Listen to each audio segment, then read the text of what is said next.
আসসালামু আলাইকুম রহমতুল্লাহ। আল্লাহ রসুল সাল্লাহ সাল্লাম বলতেছেন, যার জনগণ ভালো তার রাষ্ট্রপ্রধান ঠিক ওরকম হয়। তা আমি দেখলাম যে আল্লাহ রসুল সাল্লাহ সাল্লাম যখন রাষ্ট্রপ্রধান ছিলেন তখন দেখেন তার জনগণের দিকে তাকান।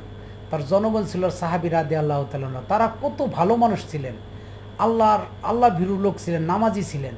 আর আমরা আমরা হয়েছি বেনামাজি, নামাজ এক তো পরে আর তোর খবর নাই।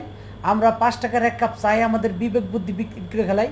আমরা এর এর এর ওয়াদা দেয় ভোট দিব, ওর ওয়াদা ভোট দিব। আমরা কি রাষ্ট্রপ্রধান পাবো ফেরেস্তা?